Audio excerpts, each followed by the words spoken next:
신앙은 동기가 중요하다. 요한복음 6장 14절로 15절 말씀입니다. 그 사람들이 예수께서 행하신 이 표적을 보고 말하되 이는 참으로 세상에 오실 그 선지자라 하더라.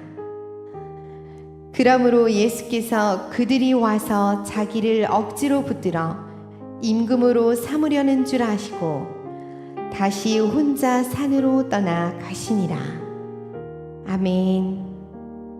오늘 본문은 예수님이 오병이어의 기적을 행한 그 바로 직후에 있었던 일입니다.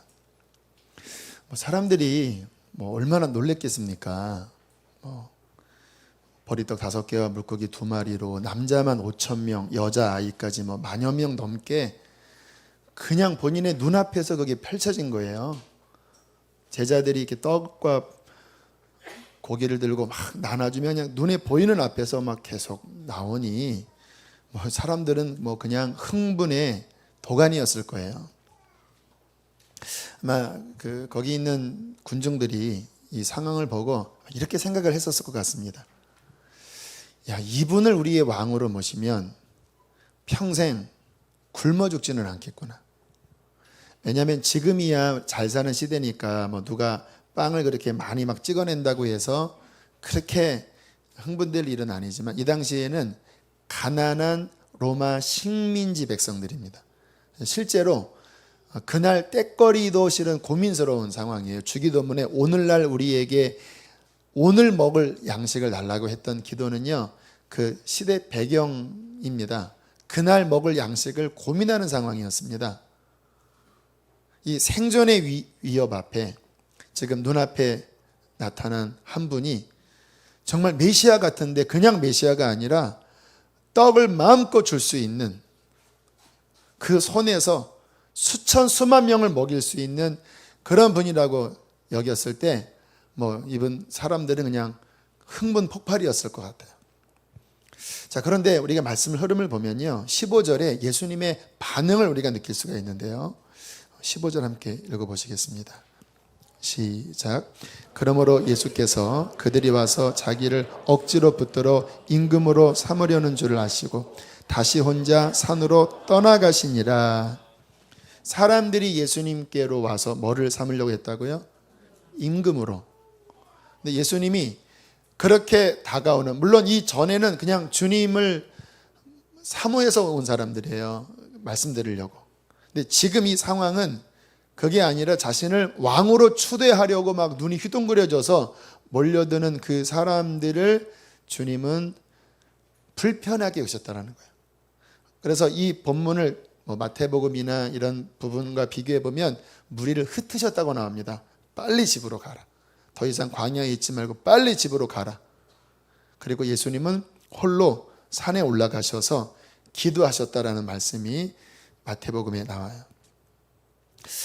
주님께서 왜 이들의 이러한 모습을 왜 불편해 하셨을까요? 주님은 왕으로 오신 분인데 왕으로 세우려고 했다면 주님이 좋아하셨을 수도 있을 텐데 왜 흩어버리셨을까요? 이 사람들이 지금 무슨 마음으로 나오는지를 예수님은 느낀 거예요.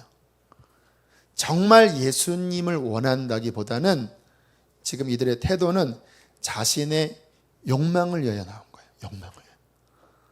자신의 배 채우기 위한 주님으로 나온 거예요.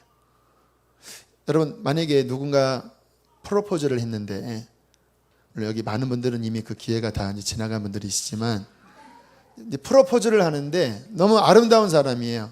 근데 가만히 보니까 내 재산이 좋아서 프로포즈를 해요. 그 느낌 아시겠죠? 정말 내가 좋은 게 아니라, 정말 나를 믿는 게 아니라 결국 자기 위하여 예수님을 왕으로 추대하려고 할 때 주님께서는 그 분위기를 기뻐하지 않으셨다라는 것입니다. 자, 우리는 여기서 우리의 신앙의 아주 중요한 그 근본적인 어떤 것을 발견할 수 있어요. 여러분, 신앙생활에 하나님 뭐를 중요시 여기는지 아십니까? 오늘 교회 오래 다니는 분도 계시고 또 교회 섬기는 분도 계시고 주님은요, 우리의 외모를 그렇게 중요시 여기지 않습니다. 우리가 무엇을 했느냐에 1차적인 관심이 있지 않으세요. 주님은 뭐를 보시냐면 왜 내게 나오느냐, 그 마음의 동기를 보십니다. 우리가 주님 앞에 기도해요. 틈나는 대로 기도하고 여러 우리의 기도 제목들이 있습니다. 뭐 자녀에 대한 기도 제목, 사업에 대한 기도 제목, 결혼에 대한 기도 제목. 근데 주님의 관심은 그 기도의 내용이 아니라 동기입니다. 동기. 그래서 어떠한 기도는 주님 앞에 연락되기도 하고 어떠한 기도는 연락이 안 돼요. 동기가 주님 앞에 맞지 않으면 주님 앞에 드려지지 않아요. 어떤 책을 보니까 그런 내용이 있더라고요. 어떤 여자분이 남편 전도를 위해서 그렇게 기도해도 응답이 안 됐대요. 그래서 상담을 했어요. 왜 주님은 내 남편을 변화시키지 않습니까? 그때 목사님이 뭐라고 질문했냐면 왜 남편이 구원받기를 원하시지요? 남편이 교회에 나와야 보기 좋잖아요. 온 가족이 함께 손잡고 교회에 나오고 남편이 교회에 나와야 내가 편하게 신앙생활을 하잖아요. 그래서 목사님이 그래서 응답이 안 되는 겁니다. 당신은 남편의 영혼이 불쌍해서 울어봤습니까? 당신은 남편의 그 태도가 하나님의 영광을 얼마나 가린다라는 것을 깨닫고 하나님의 영광 때문에 슬프면서 우리 남편이 하나님의 영광을 가리지 않고 우리 남편의 영혼 불쌍하니까 구원해 달라고 그렇게 기도하셨나요? 이분이 충격을 받으셨다고 그래요. 여러분, 너무너무 중요한 우리가 드리는 기도, 우리가 드리는 모든 신앙의 삶이 우리는 나 열심히 하는데 왜 하나님이 안 알아줘? 내가 이렇게 기도했는데 왜 응답이 안 돼? 그러한 불만에 빠진 분들이 많으세요. 근데 하나님의 입장도 한번 생각을 해보셔야 돼요. 그 내면에 오늘 본문처럼 주님이 원치 않는 다른 동기로 주님 앞에 나왔다면 마치 나를 사랑하지 않는데 나의 어떠한 것이 좋아서 프로포즈하는 그 느낌이지 않겠습니까? 지난 금요일 날 하나님이 저희 교회에 귀한 선물을 보내주셨어요. 원래는 이제 제가 예배를 인도하는 날이었는데 목요일 날 제가 아는 지인 목사님 만나서 교제하는데 그 타직스탄이라고 하는 중앙아시아 쪽에 선교하는 선교사님 이야기를 하시더라고요. 근데 너무 은혜로운 이야기를 하셔서 저분을 우리 교회에 한번 모셔봐야 되겠다. 그래서 목요일 날 전화 드려서 이번 주에 다시 타직스탄 가시기 때문에 금요일밖에 시간이 안 되시더라. 그래서 내일 저희 교회 와줄 수 있겠습니까? 했더니 그분도 또 감동을 받으셔서 알겠다고 해서 금요일 날 오셨는데 엄청난 은혜를 끼치고 가셨어요. 근데 이제 금요일 날 7시 한 40분쯤에 여기 신봉동에 오셔서 참 만났는데 아니 할머니가 내리시는 겁니다. 나이 72세. 그래서 약간 당황했습니다. 저 할머니가 우리 교회 집회를 감당할 수 있을까? 혹시 실수한 거 아닐까? 우리 교회는 막 목마른 분들이 많은데 또 여보세요 뭐 이렇게 하면 교인들이 반응이 어떨까? 그래서 일단은 뭐 모셨으니까 어떻게 잘 해야 되겠다 해서 이제 모셔서 이제 다과를 나누면서 뭐 어떻게 해서 그 땅에 갔는지 뭐 이런저런 이야기하는데 선교를 귀하게 잘 하셨더라고요. 그래서 제가 아무튼 자 격려 우리 선교사님 잘하셨습니다. 그게 바로 선교입니다 하면서 약간 건방지게 막 제가 이렇게 막 지켜드렸어요. 그리고 이제 조마조마하게 이제 강단에 서셨는데 처음에는 좀 아줌마 스타일로 하시더라고요. 이렇게 이분이 간증을 풀어놓기 시작하는데 기가 막힌 이야기를 하시는 거예요. 참석하지 않는 분을 위해서 좀 소개를 하면 전농동에 사시다가 청량리에 사시다가 자녀들 진학을 위해서 파락군으로 옮기셨대요. 청담동으로. 그래서 아이가 고등학생 또 하나는 중학생 이제 막 본인이 이렇게 라이드 하면서 막 아이들을 막 이렇게 학교 보내고 그리고 교회에서는 여선교회 회장으로 아주 열심히 믿는 그런 그냥 평범한 신앙인 여성 그러나 또 강남 아줌마였던 그런 모습. 어느 날 기도하는데 주님께서 타직스탄으로 선교사를 나가라는 마음을 주셨다라는 거예요.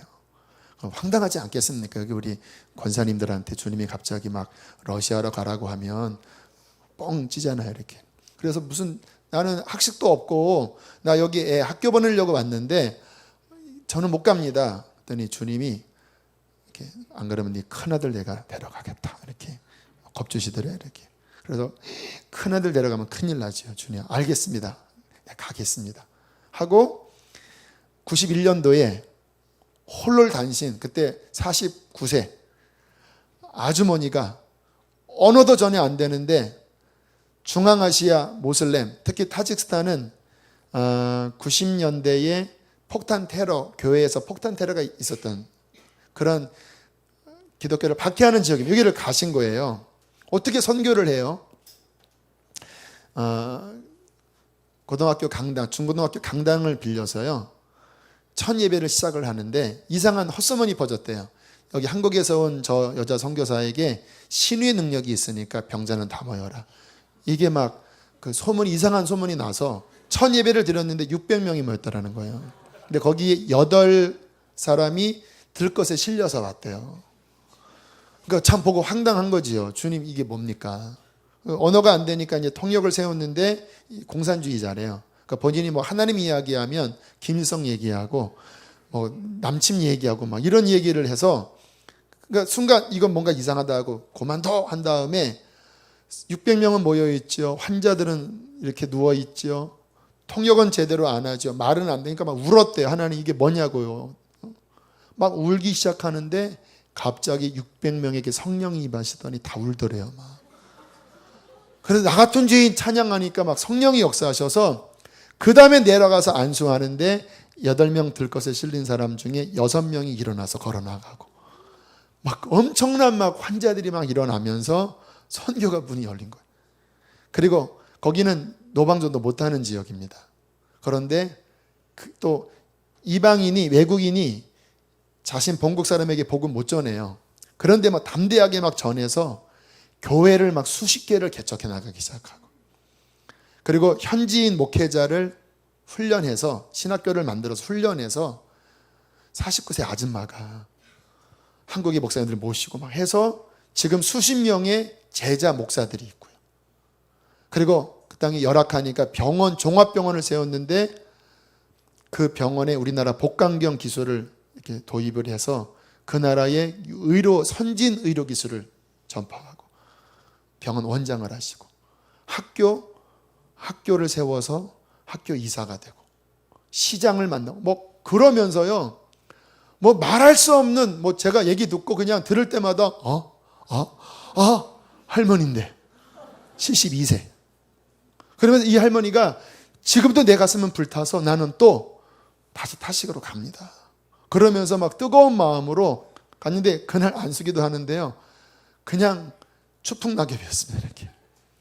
그리고 막 우리 목회자들 위해서 막 사무실에서 기도하는데 너무나 깊은 하나님의 어떤 예언의 말씀도 해주시고 또 저희 교회에 대한 개인적으로 앞으로 가는 거 염려하지 말라고 이런 또 말씀도 해주시면서 너무나 큰 축복을 받았어요. 제가 간증 들으면서 느낀 건 한 가지였습니다. 하나님이 저분을 왜 쓰실까? 저분의 중심 때문에 쓰신다. 얘기를 들어보니까 너무 담대하게 하나님이 하라고 하면요 그냥 나가는 거예요. 하나님에 대한 막 뜨거운 열정이 일어나서 주님 이 나라에 주님 내가 이것을 해야 되겠습니다 막 하면요 불도저처럼 막 추진해 나가는 거예요.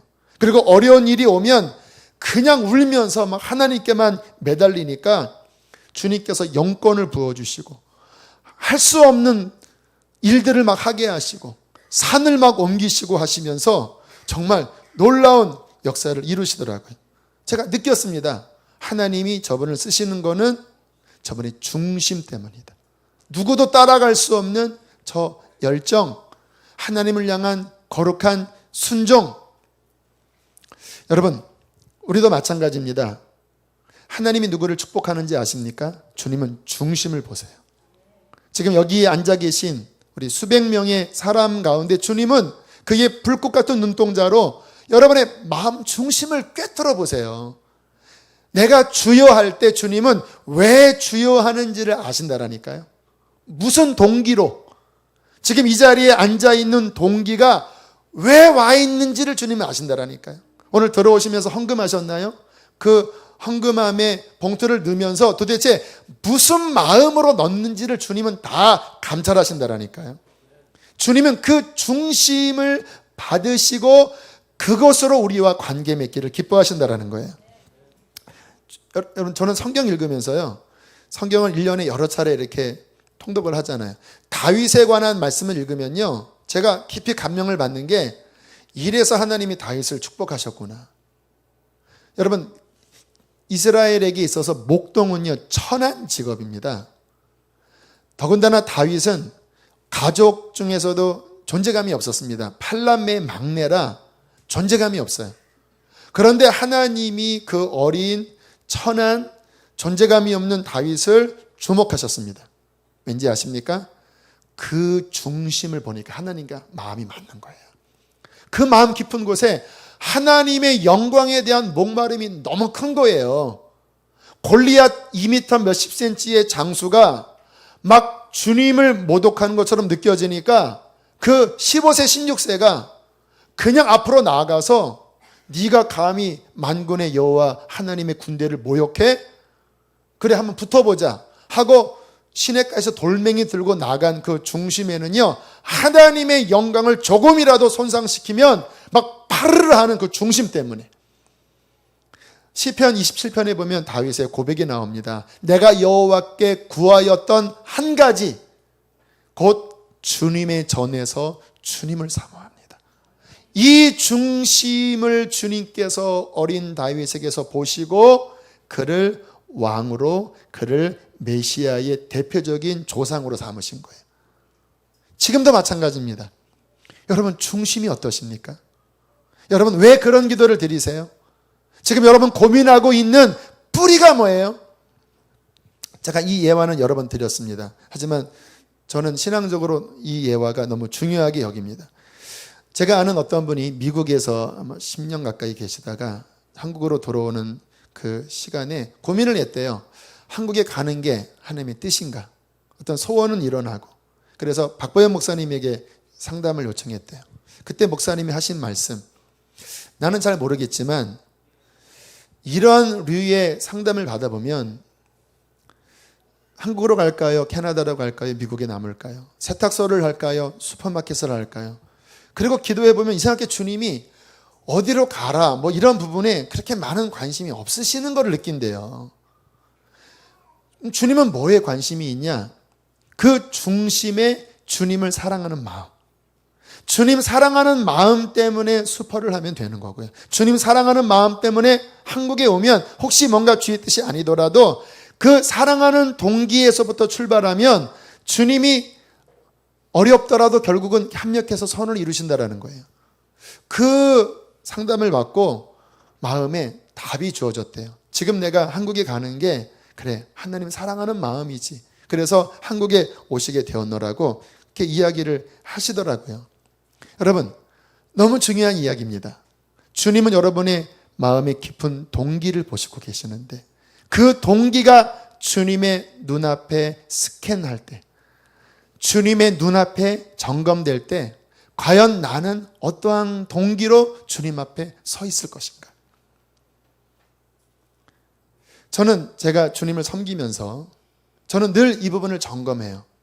제가 이렇게 말을 해보면요, 제 동기가 바른 중심에서 나온 동기의 이야기를 할 때 말에 힘이 생겨요. 그래서 사람들이 감동받아요. 근데 제 마음의 동기가 뭔가 인간적으로 흐르면요, 말이 헛돌아요. 권위가 안 나타나요.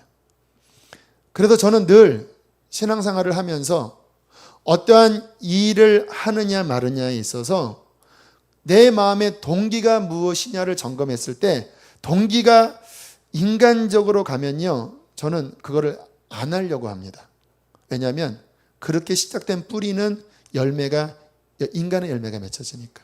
그런데 주님이 이 마음을 주신다 생각하면 좀 뭔가 어려워도 저는 그 길을 가급적 해요. 왜? 뿌리가 주님으로부터 순전하게 온 거기 때문에. 이제 우리 다다음 주부터 더불어 비전 교회 세우기 이렇게 가잖아요. 인간적으로는 저희 교회로서는 유익한 건 아닙니다. 교인들이 7, 80명 이제 작정해서 나가요. 헌금도 그쪽 가서 하라고 그랬어요. 그런데 제가 무엇이 기쁘냐면요. 지난 주간 또 그 전에 그 교회의 목회자들이 이제 저한테 메일도 주시고 또 만나서 이야기를 나누는데요. 무슨 이야기를 하냐면, 목사님, 내 평생에 지금 이러한 기분 처음이라고. 어떤 집사님이 와서 이야기를 나누는데, 나는 내 평생 이러한 교인들을 나는 만난 적이 없다고. 늘 내가 만난 교인은 병자들, 늘 망한 사람들, 늘 고집불통의 사람들인데 지금 이분과 이야기를 나누는데 이건 너무너무 나한테 흥분이 된다고. 목사님, 저는 지금 살아나고 있습니다. 이제 목사님 말씀하신 대로 새벽기도 한 2-3시간 하고 남은 시간은 성경만 읽고 있습니다. 내가 먼저 살아났고 우리 교우들도 막 은혜 받고 흥분하고 있습니다. 그런 이야기를 들으면요, 제 마음 깊은 곳에서 그냥 말할 수 없는 기쁨이 막 솟아나와요. 왜냐하면 야, 저렇게 낙심한 한 목자가 저렇게 살아나면 하나님이 얼마나 기뻐하실까. 저렇게 절망한 교회 교인들이 일어나면 하나님 얼마나 기뻐하실까. 그 생각하면요, 저희 교회 재정적인 어떠한 부족함, 인원의 어떠한 감소, 하나도 안 걸려요. 주님, 그래요. 그냥 나가서 마음껏 그렇게 하게 해주세요, 주님. 어제 한 목장에 갔더니 그 목장은 이제 다 가는 목장이거든요. 와, 잘 그 목장만 해도 한 교회가 되겠더라고요. 약간 아깝더라고요, 이렇게만. 그러나, 가시라고. 마음 깊은 곳에서는 차라리 1년 만에 오면 안 되는데, 이런 생각도 막 들고, 막 그랬어요. 제가 그러면서, 이거 하나님 받으시는 사역이다. 왠지 아십니까? 동기가 하나님이 받으시는 동기예요. 연락되는 동기예요. 제 이 속에서 일어나는 것들이 곧 주님으로부터 온 거예요. 제가 이제 이렇게 목회를 하잖아요. 이제 앞으로 이전이나 여러 가지 일들이 있는데, 정말 제가 여러 번 드린 말씀이에요. 정직하게 당신은 왜 목회합니까? 라고 물어본다면, 저는 교회 부흥이 목적이 아닙니다. 저는 원래 꿈이 그렇게 막 야망 같은 게 있는 사람이 아니에요. 그냥 30명도 괜찮고 50명도 상관없어요. 근데 정말 당신 솔직하게 왜 목회하냐, 무엇을 원하느냐라고 물어보면 저는 하나예요, 하나. 영혼이 살아나는 모습 보면 전 너무 기뻐요. 가끔 어떤 분들이 이제 예배 드리면서 이렇게 막 나 살아났어요, 막 숨 쉴 것 같아요, 또는 나 구원받아, 이런 이야기 들으면요, 이 속에서 눈물이 나요. 왜? 한 영혼 구원받았는데, 저렇게 목마르게 헤맸던 한 영혼이 살아났는데, 그러니까 이건 제 마음이 아니죠. 주님의 마음 같아요. 잃은 한 영혼이 목마름이 채워지고 막 죽겠다고 한 영혼이 살아나고 그 영혼이 구원받았다고 생각하면 천하를 얻은 것 같고, 제 자녀의 어떠한 기쁨보다, 보통 부모가 그 자녀로 얻는 기쁨이 있잖아요. 근데 달라요. 솔직히 더 기뻐요, 이게. 영혼들이 막 살아나. 그래서 주님, 저는 이제 막 이런 설교 때문에 좀 매이는 사람이잖아요. 그러니까 시간을 제가 되게 이렇게 고민하는 게, 내가 이 시간에 잠자는 것보다 성경을 읽어야 이게 충만히 채워지면 사람들이 더 은혜 받겠지. 내가 이렇게 사람 만나서 시간을 허비하는 것보다 그 시간에 엎드려 기도하면 더 성령 충만하니까 은혜 받겠지. 그것 때문에 제가 삶을 좀 전전긍긍합니다. 좀 삶이 이렇게 풀어지고 뭔가 영적으로 흐트러지는 것 같으면 막 긴장하는 거예요. 왜? 사람 은혜 못 받으면 어떡해요. 제 마음의 깊은 소원은 영혼들 살리는 건데. 그러니까 그 마음을 생각하면 제 마음이 앞으로 어디를 이전하더라도 뭔가를 하더라도 이게 인간의 야망이 아니야. 그래, 나는 영혼을 살리고 싶어. 이 마음을 가지면 하나님 앞에 감사하더라고요. 사랑하는 교우 여러분, 여러분의 중심을 살펴보십시오. 이 가운데는 순전한 마음의 동기 속에서 하나님을 섬기는 분들이 많이 계셔요. 감사해요. 그러나 이 가운데 어떤 분들은 지금 근심에 빠져 있고 삶이 이렇게 혼란해요. 하나님 음성도 안 들려요. 어디서부터 꼬였는지 모르겠어요. 분하기만 해요. 왜 그런지 알려드릴까요? 당신이 하나님의 마음을 놓친 겁니다. 그 동기 안에 인간적인 동기가 여러분의 마음을 이끌어가는 거예요. 그러니까 여러분의 삶이 어두워진 것이죠. 여러분의 그 근심과 슬픔과 혼란에서 벗어나는 길을 알려드릴까요? 하나님과 관계를 바르게 맺으십시오. 그리고 뿌리가 하나님의 마음으로부터 한번 시작해 보세요. 제가 확실하게 알려드립니다. 다 풀릴 겁니다. 여기서부터. 지난 주간에 성경학교 진행됐잖아요. 그 담당했던 전도사님이 그런 간증을 하시더라고요. 아이들이 150명이 신청을 했는데 교사가 8명이 지원한 거예요. 왜? 다 바빠서. 그러니까 낙심이 찾아왔대요. 주님, 이거 못합니다. 8명으로 150명을 어떻게 합니까? 식당을 어떻게 합니까? 근데 주님이 그렇게 기도하는 전도사님에게 너 염려 걱정하지 말고 나와 관계를 바르게 맺어라. 그냥 네가 은혜 받아라. 교사 8명이면 어떻게 10명이면 어떻게 네가 은혜 받으면 된다. 그래서 알겠습니다. 주님, 제가 은혜 받겠습니다. 막 하니까 그게 주님의 음성이잖아요. 뿌리가 그래 내가 은혜 받잖아. 하나님 앞에 바로 서자. 그렇게 막 하는데 막 힘이 나더래요. 그리고 전날 저녁 지난 주일날 여기 의자를 다 치웠어야 되는데요. 막 사람들이 막 몰려와서 특별히 아줌마들이 몰려와서 팔을 거두더니 한국 아줌마의 힘을 느꼈대요. 막 의자를 막 번쩍 들고 막 순식간에 날르고 막 쫙 막 정리를 하는데 와 하나님이 행하시네. 그리고 다음날 막 교사들이 막 자원하는 교사들이 몰려오는데요. 교사 고만하세요. 고만 받으세요 할 정도로. 그리고 식당에도 막 사람이 막 바글바글 막 그 특별히 새가족 어머니들이 모여서 막 그 250명의 밥을 막 하고요. 이쪽 잠옷실에서 성경학교 하는데 기도 체인이 돌아가는 성경학교 저는 거의 못 봤습니다. 아이들, 왜냐면 아이들이요, 집회를 어떻게 했냐면 찬양, 예배, 말씀, 기도, 찬양, 예배, 말씀 이것만 아침부터 오후까지 계속했어요. 물놀이는 다 끝나고 마지막 날 오후에 여기 신봉초등학교에서 물총놀이 몇 시간 한 거 외에는 아무것도 없어요. 근데 아이들이요, 너무너무 회복되고 막 살아난다라는 거예요. 결국은 정말 너무나 충만한 성경학교로 마무리되어졌습니다.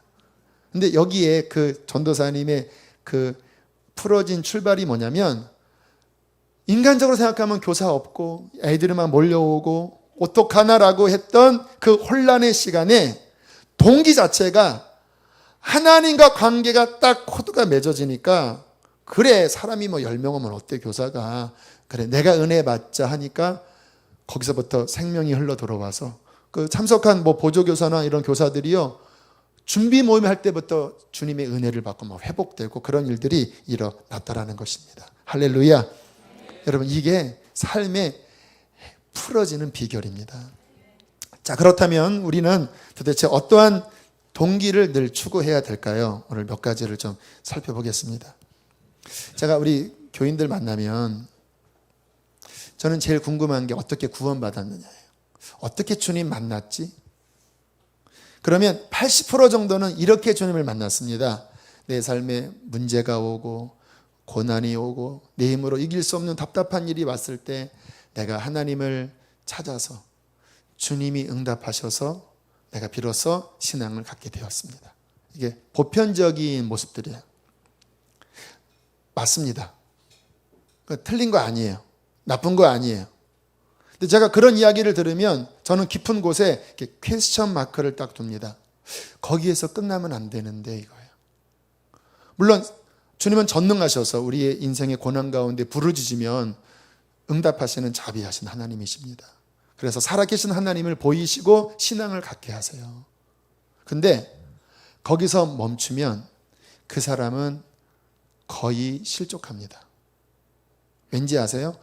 뿌리 자체가 문제였어요. 문제. 내 삶의 문제. 그리고 하나님은 전능하심. 그래서 문제가 해결됐고 하나님의 은혜를 체험했어요. 그런데 문제는 뭡니까? 하나님이 우리 인생을 구원하실 때 삶의 고난과 여러 역경을 해결하는 그 상황 가운데 신앙의 출발이 성경적인 게 아니잖아요. 이해되십니까? 그럼 신앙의 출발은 뭐예요? 우리가 죄인이라는 거예요. 어떠한 죄인? 존재적 죄인. 내 삶에 지금 물질의 부도가 위기에 있고 막 암이 막 내 몸에서 커가고 막 자녀가 방황하는 이것보다 더 큰 문제는 뭐냐면 너는 태어날 때부터 존재적으로 하나님을 등진, 네가 우상인, 너는 죄인으로 살다가 그 죄값으로 지옥 가는 게 더 큰 문제예요. 자, 왜 제가 그런 간증을 들으면 우려하냐면요, 문제 해결된 거 좋아요. 그러나 그렇게 출발하면 문제 해결된 다음에 그 다음에 동력이 사라져 버립니다. 그 사람은 계속 문제 생겨야 하나님 찾아요. 문제 해결되면 교회는 나오죠. 왜? 은혜를 체험했으니까. 그러나 하나님을 간절히 찾을 건덕지가 없어요. 그러나 회개를 하면 어떤 일이 벌어집니까? 주님의 빛비침 속에 내 존재 자체의 죄를 봤어요. 이거는 내가 지옥 갈 죄예요. 큰일 난 거예요. 암, 무슨 부도, 이거는 유도 아니에요. 내가 하나님 앞에 죽을 죄인이에요. 이 죄를 주님 앞에 회개할 때 그분의 답이 오지요. 무엇이 답입니까? 예수 그리스도. 그분의 십자가와 부활이 우리의 구원이잖아요. 그때 비로소 나는 영원한 멸망에서 하나님이 보내주신 그 예수 그리스도를 나의 전 존재의 믿음의 주요 내 생명으로 붙잡는 거예요. 그리고 나는 이제 이 주님을 붙잡고 주님 나라 가는 그 길을 걸어가는 거예요. 그러면 어떻게 신앙이 됩니까? 주인이 바뀌고요. 주체가 바뀌고요. 그 신앙의 목적 자체가 이제 내가 나를 사랑하사 나를 위하여 자기 자신을 버리신 하나님의 아들을 믿는 믿음으로 사는 거예요. 내가 그리스도와 함께 십자가에 나는 못 박힌 자예요. 그리고 주님, 저는 주님 순종하고 주님 나라 위에 살겠습니다. 이 축이 바뀌어요. 그러면 그 사람은 매 순간 예수님을 붙잡을 수밖에 없습니다. 왜? 암이 걸려서가 아니에요. 그분만이 내 생명이니까. 이게 돼야 그 사람의 신앙은 끝까지 갑니다. 이게 안 되잖아요. 여기 혹시 문제로 교회 다니는 분 있습니까? 이 근원적인 회개 안 되면요, 당신의 삶에 더 큰 문제가 오고 하나님의 개입이 없다고 느껴지면 당신은 무너집니다. 왜? 문제 해결 안 해주시니까. 예수님께서 마태복음 11장에 지금과 같은 아주 충격적인 말씀을 하세요. 제가 읽어드릴게요. 예수께서 권능을 가장 많이 행한 고을들,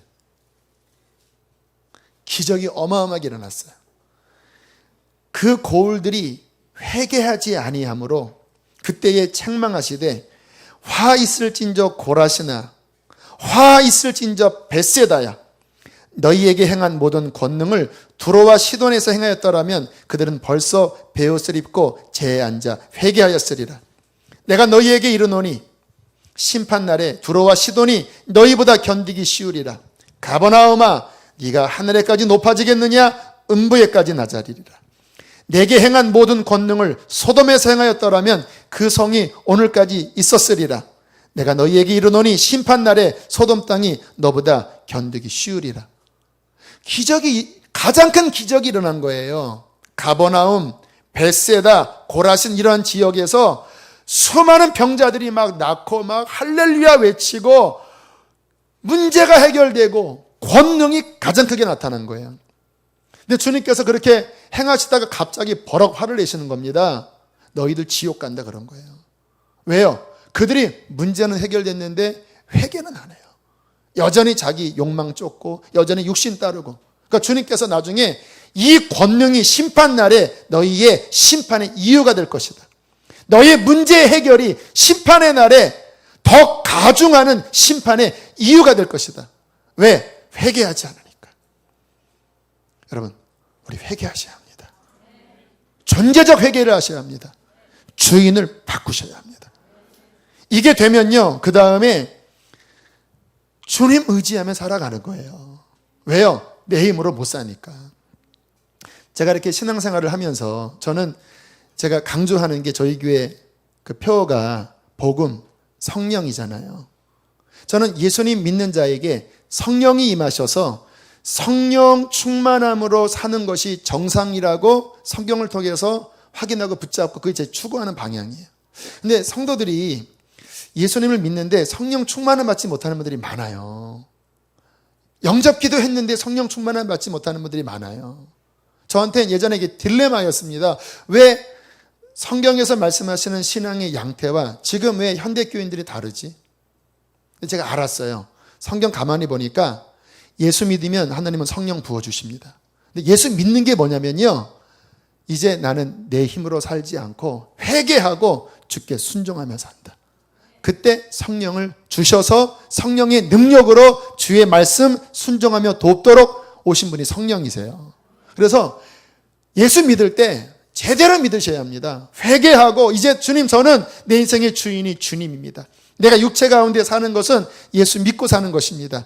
이게 바꾼 다음에 성령을 구하시면 주님은 모든 자에게 성령을 물붓듯이 부어주실 겁니다. 이번 그 성경학교 제가 이제 마지막 닫는 예배를 담당을 했거든요. 뭐 담임 목사니까 이제 끝에 닫는 예배 때 격려도 하고, 얘들아 그래 우리 이제 은혜 받았으니까 잘 살자, 뭐 이런 분위기에 닫는 예배이지요. 뭐 작년 재작년 그랬는데, 근데 지난 수요일 날 새벽 기도를 하는데 주님이 오늘 마지막 예배에 성령을 부어주겠다 이런 말씀을 주신 거예요. 물론 그 전날에도 뭐 다른 강사님 또 전도사님 통해서 역사하셨는데 저에게도 주님이 오늘 마지막 예배 때 성령을 부어주겠다 그러시는 거라서 주님 감사합니다. 근데 제게 할애된 시간이 40분이고 분위기는 그냥 폐회 예배 분위기입니다. 근데 기도만 하면 성령을 부어주신다는 마음을 주셔서 그리고 이제 준비했죠. 성령 받으려면 저는 그 원리를 알아요. 지금과 같은 원리예요. 제가 아이들한테 이제 마지막 말씀을 이렇게 전했습니다. 하나님이 창조주이고 예수님이 구원자다. 이제 너희들 가운데 정말 예수 믿고 주님을 위해서 살 아이들, 목사가 되든 선교사가 되든 아니면 평신도의 사역자가 되든 상관없이 주님을 위해서 살 자들 일어나라. 그랬더니 애들이 개념이 없어서 다 일어나는 거예요. 다시 앉아라. 다시. 아니 진짜 주님, 그분이 내 주인이고 그분이 살아가는 거예요. 이제 주님이 선교사로 가는 거지. 이렇게 여러분들 부모의 동의 없이 제가 말씀을 전했습니다. 그랬더니 그래도 한 80%가 일어나더라고요. 좋다. 저는 이제 앞으로 나오라고 이제 너무 많아서 일단 그 자리에서 기도하자고, 성령 달라고 오늘 약속을 주셨으니까. 그리고 기도하는데 성령께서 아이들을 강하게 이렇게 만지시더라고요. 막 우는 아이들, 또 막 방언이 열리는 아이들, 막 그 어떤 주님의 어떤 감동으로 하는 기도들을 곳곳에서 이제 막 드려지더라고요. 그래서 기도하다가 다시 멈췄습니다. 주님 됐습니다. 자, 너희 가운데 기도할 때 가슴이 뜨겁고 마음이 간절하고, 성령의 역사의 증거들이죠. 막 눈물이 나고 막 하나님께 인생을 드리고 싶은 아이들은 강동 위로 올라오라고 했더니 한 30-40명이 올라오더라고요. 그래서 그 아이들과 함께 기도하고 그랬더니 뭐 정말 정말 너무나 예쁜 아이들이 그렇게 은혜 받고 변화되는데, 끝나고 이렇게 확인해 보니까 많이들 성령의 어떤 은총을, 어떤 은사를, 은혜를 이렇게 받았더라고요. 제가 집에 가서 우리 아이에게 물어봤습니다. 그때 나왔냐 했더니 안 나왔대요. 그래서 왜 안 나냐 했더니 가슴도 안 뜨거워지고 눈물도 안 나고 간절하지도 않고 해서 안 나왔다. 그래서 이거는 목사 자녀라서 되는 게 아니고 그 마음 깊은 중심 안에 초등학교 1학년이든 5학년이든 6학년이든 30대든 40대든 이러한 말씀이 선포될 때 그 중심 안에 정말 이제 예수가 내 생명이고 주님이 내 인생의 목적이고 하는 그 열망이 일어나면 누구에게나 성령을 부어주시는 거라. 여러분 비결입니다. 성령 충만은 받으세요. 지금처럼 하면 돼요. 여러분도 이 자리에서 주님께 인생을 드리시고 그분을 주인으로 모시고 그분 추구하면 주님은 보혜사 성령을 부어주셔서 그의 뜻을 따르게 해 주실 것입니다. 자, 이렇게 우리가 이제 거룩한 동기가 시작이 됐어요. 조금 더 이 부분을 확장하면요, 이제 이렇게 예수가 주인 된 사람은요, 그 마음 동기가 뭐냐면, 따라합시다. 하나님의 뜻만 추구하려 한다. 이게 순수한 동기를 추구하는 데 있어서 핵심입니다. 성경을 왜 읽냐면요, 저는 그것 때문에 읽어요. 하루에 10수장을 읽거든요. 저는 왜 읽냐면 그렇게 봐야 하나님의 뜻이 분별이 되니까. 저는 제가 목회를 수십 년 해도요, 성경을 그날 읽지 않고 그날 기도를 제대로 안 하면요, 금방 제 자아의 생각이 저를 끌어가요. 황당해요. 수십 년간 쌓인 내공이요, 금방 허물어져요. 그래서 매일 성경 보고 다시 제가 조정하고 기도하면서 하나님의 뜻 구하고. 그리스도인은 누굽니까? 주님의 뜻이면 내가 싫어도 가는 게 그리스도인이에요.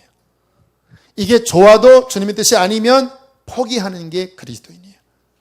이 중심만 내 삶에서 주의 뜻이냐 아니냐, 이것만 구분하면서 주님을 사랑하는 마음으로 선택하고 나아가면요, 하나님이 그 사람을 실제 인도하십니다. 여러분, 주님은 선한 목자이시죠? 여러분이 매일 인도하시는 거 믿으십니까? 내 양은 내 음성을 알고 그런 나를 따른다고 그랬는데, 물어볼게요. 여러분들 매일 주의 음성을 들으시나요? 누가 듣는지 아세요? 매 순간 내 생각을 내려놓고 주님의 뜻을 구하는 그 동기를 가진 사람에게 주님이 음성을 들려주십니다. 귀에 들리지는 않아도 그 마음에 이렇게 비춰주세요. 저는 지금까지 저는 한목에다 하나님의 뜻을 저는 모르는 사람이에요. 하지만 저는 끊임없이 제 속에서 끊임없이 질문합니다. 이게 주의 뜻입니까? 저희 교회가 지금 7월 말에 재계약을 해야 되는데 해야 됩니까? 2년 더 하면 더 이상 우리는 감당이 안 되는데 그래도 해야 됩니까, 하나님? 근데 주님이 아니라는 사인 주셨어요. 그러면 이제 1년 동안 뭔가 돼야 되는데 다른 상가를 가야 됩니까? 아니면 주님 천막이라도 쳐야 됩니까? 계속 속에서 주의 뜻, 주님의 마음 막 그렇게 매달리니까요, 주님이 그 중심을 보시고 이렇게 그때그때 맞게끔 빛을 비추시면서 이끌어가요. 그거를 따라가는 삶이 신앙인의 정상적인 삶입니다. 그렇게 주님을 따라가다 보면 내가 계획지 않은 놀라운 하나님의 일이 일어납니다. 하나님이 저희 교회에도 그러한 일을 저는 계획하셨다고 믿습니다. 이번 청소년 수련회 때 일이에요. 1박 2일 수련회 마치고 이제 광야 훈련, 무전 전도 여행을 했습니다. 몇 팀이 갔는데 그 두 팀이 어떤 상반된 간증이 있더라고요. 한 팀은 처음부터 하나님 음성을 들어야만 또 우리 팀 아이들이 다 동일한 마음이 되면 움직인다. 그게 이제 표준입니다. 철저히 하자. 그래서 모여서 이제 주의 음성 따라 이제 움직이면서 원하는 목적지까지 이제 히치하이킹 하면서 이제 가는데, 주님이 좀 처음부터 좀 힘든 길로 자꾸 몰아가시더래요. 왜 일로 보내시지? 여기 목적지랑 멀어지는데? 그런데 우리가 여기서 예배하자 하고 막 예배하면 또 하나님이 이렇게 인도하시고. 근데 마지막에는 이게 좀 더 힘든 외지 길로 주님이 인도하셨대요.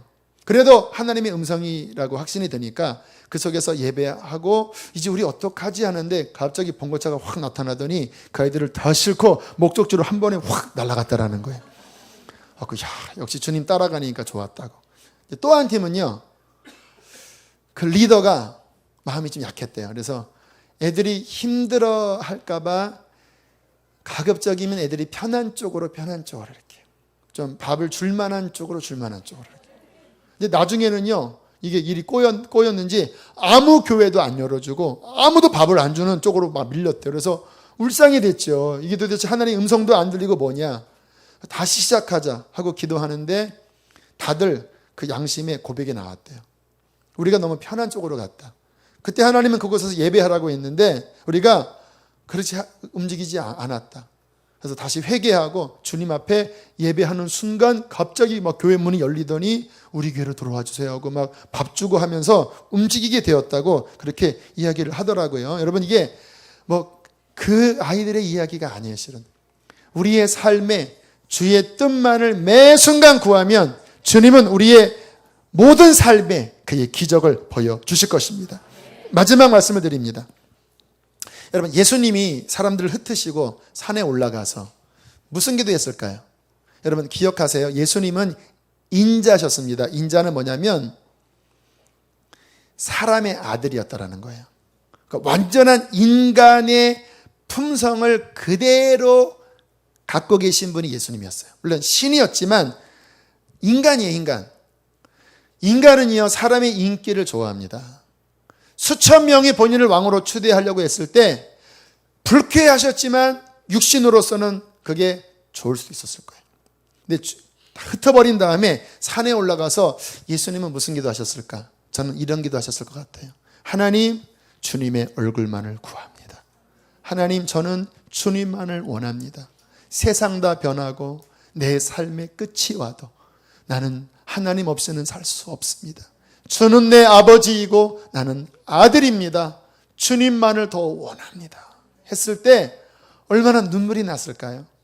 밤새 기도하셨다고 그러거든요. 여러분, 진짜 하나님이 원하시는 동기는 바로 이거예요. 세상 다 변하고 내 삶의 끝이 와도 주 없이 살 수 없네. 사람 다 떠나가고 모두 다 배신한다 해도 내 마음의 의지는 오직 나의 하나님 한 분. 내가 주님을 사랑하고 주님을 원합니다. 이 동기만 가지면 상처받을 것도 없고 실망할 거 하나도 없어요. 왜 상처받고 실망했는지 아세요? 사람 기댔기 때문에. 이 마음 깊은 곳에 하나님만 원한다고 해보세요. 제가 20대부터 했던 주된 기도는, 저는 기도의 폭이 이렇게 넓은 사람이 아니고 이렇게 미주알고주알 기도를 못해요. 뭐는 먹고 이렇게 기도 못하고 그냥 되게 단순하게 기도를 해요. 하나님을 원합니다. 주의 뜻을 구합니다. 그게 제 영적 아기 때부터 20살 때부터 기도였던 것 같아요. 근데 이 기도만 하면요, 그냥 그 환경이 정리가 돼요. 주님만 구하면, 뭐 문제가 있어도 주님만 구하면 되는 거 아니겠습니까? 이해되시나요? 이게 이렇든 저렇든 문제가 있든 없든 내가 원하는 분은 주님이면, 그러면 주님만 얻으면 되는 거잖아요. 이 마음으로 제 삶에 맡길 때마다 그냥 저는 주님 원합니다, 하나님 뜻 구합니다 이렇게 하면 주님이 채워지면 내 마음이 해결이 되고 주님이 채워지면 환경도 바뀌더라고요. 할렐루야. 이 동기로 살아가면 여러분 승리할 것입니다. 그 순수한 동기가 우리 안에 차고 넘치기를 축복합니다. 함께 우리 시간 찬양하고 그렇게 한번 기도합시다. 여러분 마음에 불편한 마음이 있고 번민이 있고 목마름이 있는 분들, 오늘 이 찬양과 말씀과 기도 속에서 풀어지게 될 줄로 믿습니다.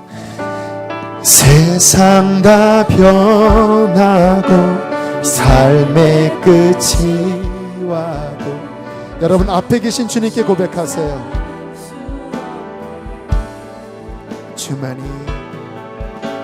주만이 내 영광, 변치 않는 진리, 주 없인 살 수 없네. 내 주 없인 살 수 없네. 내 주 없인 살 수 없네.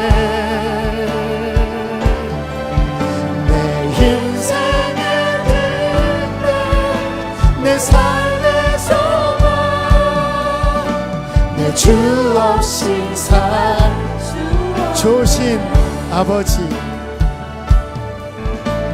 좋으신 아버지, 진실하신 친구, 주 없인 삶, 내 마음의 뿌리가 주님을 사모합니다. 내 소망, 내 위로, 내 영광, 내 기쁨, 주 없인 살 수 없네. 주 없인 살 수 없네. 주 없인 살 수 없네. 이 땅에서부터 영원까지 내 내 주 없이 살 수 없네. 내 인생의 등대 내 삶의 소망 내 주 우리 마지막 주 앞에 내 주 없이 살 수 없네. 내 주 없이 살 수 없네. 내 주 없이 살 수 없네. 내 인생의 등대 내 삶의 소망 내 주 없이 살 수 없네. 이 시간 기도하실 때 하나님, 내가 주님만을 원합니다. 내 마음 깊은 곳에 있는 모든 허탄한 동기들 주님 다 십자가에 못 박아 깨뜨려 버립니다. 주님, 나는 주님 뜻만을 추구하고 주님만을 사랑합니다. 주님, 나에게 성령의 기름을 부으시고 주님 내 인생을 진리 가운데로 이끌어 주시옵소서. 우리 주여 한번 부르시고 기도합시다. 주여, 주 없이 살 수 없네. 하나님이여, 목마른 사슴이 주님을 찾아 헤매는지 내 영혼이 주님을 찾기에 갈급하나이다. 내가 여호와께 구하였던 한 가지 곧 그것을 하나님, 그것을 여호와께 주님의 사모하게 하실 것이라. 하늘의 문을 열어주십시오.